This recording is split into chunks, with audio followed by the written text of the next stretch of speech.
This goes out to the youth. That's you. Say you want to be an artist. Say you want to be in the arts. Say you want to do your part. Well, first you got to know who you are, who you be, what you about. Tell me, who are you? So my name is Ms. Latrice Young. I am 27 years old, and professionally I go by teaching artist / choreopoet.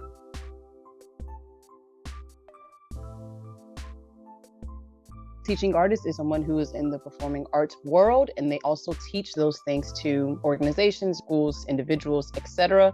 And a choreopoet is someone who uses the form of a choreopoem. And what that does is it uses a series of poetry blended and mixed in with musical elements, vocal elements, movement elements.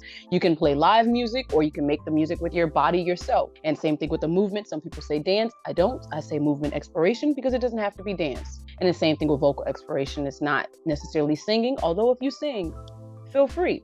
But it's also how you play and shape and bend the words and the sound. So whether I say, who's that lady? Who's that lady? Versus who's that lady? You know, that's what I mean by exploring the words and the sounds vocally. So going around doing workshops with those things, writing in that way, performing in that way, usually trying to find productions that uses those exact elements as well, is what I do.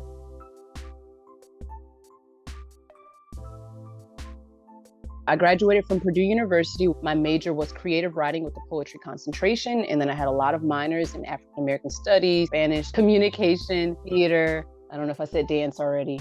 I had 5 minors. That's all I remember. It was 5 minors. I think communication and theater were the 2 that I was like, yes, I want to have these minors. And then dance, I decided to have that as a minor because I knew that I was going to take a dance class every semester.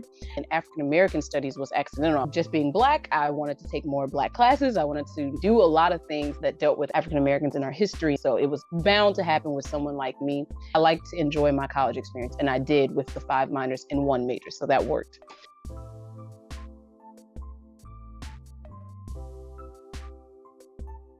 The arts programs are very unique and different from a lot of traditional non-arts graduate programs, where a lot of them want you when you're older. They don't want people fresh out of undergrad. They want to make sure that you're actually really about that life. They want to make sure you're passionate and that you get some field experience to see, is this really what I want to pursue? And so some of the feedback that I got was, we see students when they're typically 26, 27 and above. So apply years from now. At that point, I was like 22.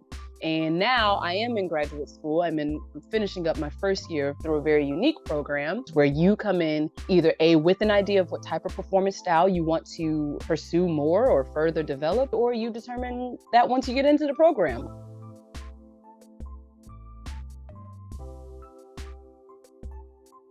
When I was younger and I got asked this question, my answer was always, I want to be happy. And it was always, I want to make other people happy. When my mom would do stuff like this with us, it was like writer. I wanted to be a pianist at some point. I wanted to be a drummer. I think I remember in like 1st grade, I really wanted to be a drummer, never even played the drums. So I knew I was going to do something in the arts. Everyone else told me I'd be a teacher, and I would always say no. And then now I learned the language of being a teaching artist or a workshop leader. Those are the things that I really started to become fascinated with.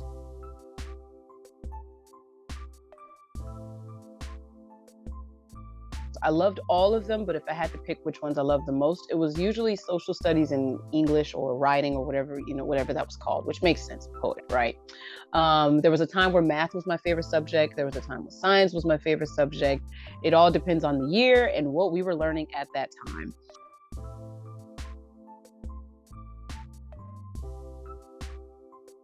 First, determine who you are as an artist, and then determine why you're doing the art. Is it for money? Is it for fun? Is it just because it fuels you? And then if you do want to pursue it professionally, knowing that you have to network and you will have to market yourself. One of the greatest advice that I got was that this is a business. A lot of people know how to be artists, but they don't know how to make money being an artist. It goes beyond your talent. There's so many talented people. All of us in our own ways and rights are talented.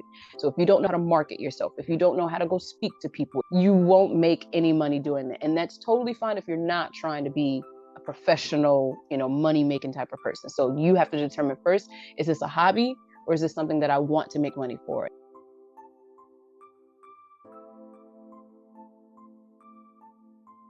I'd never in a million years would have thought that I would have started my own business. Like even after the advice of the person telling me, you got to brand yourself as a business, da da da. And so I learned a lot and started my own LLC. And so I wanted to do it as branding myself as the artist, because there are things that I do outside of the arts that have nothing to do with that, and I didn't want to be attached to it. So once I did that, I found that I was getting more opportunities. People wouldn't hire me as Ms. Latrice, but you say company, and now you seem like a viable person. But it was like, oh, okay, if I'm attached to a company, I seem more trustworthy, I seem more professional, and they also wanted to pay.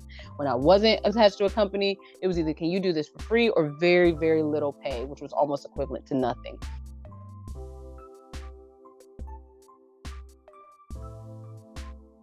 I got on a site called Fiverr, which is all about independent contracts. I did it originally just to help people with spoken word. But then I put up a video of me performing my spoken word.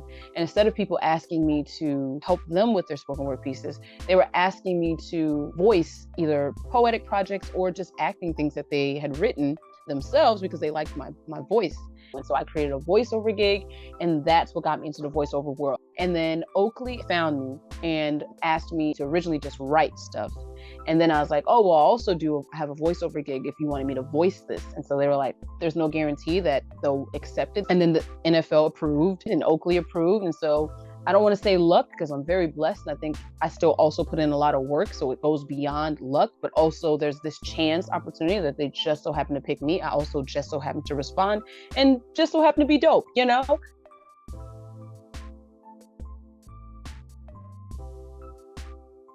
You can literally make whatever you want to do. You can work so many different types of jobs. I can do things for the NFL. I can do things for the NBA. I can do things with individuals as well as with organizations and groups. And that I love. And they're independent contracts. So it's not like I'm an employee of their business. And then that means the money also ebbs and flows. So there's not one, salary rate that I'm going to be making. Depending on who they are, if they're NFL, they have a higher budget than someone who might be a small startup. I also want to be able to do things for free still. If I could, I would do all of these very same things for free.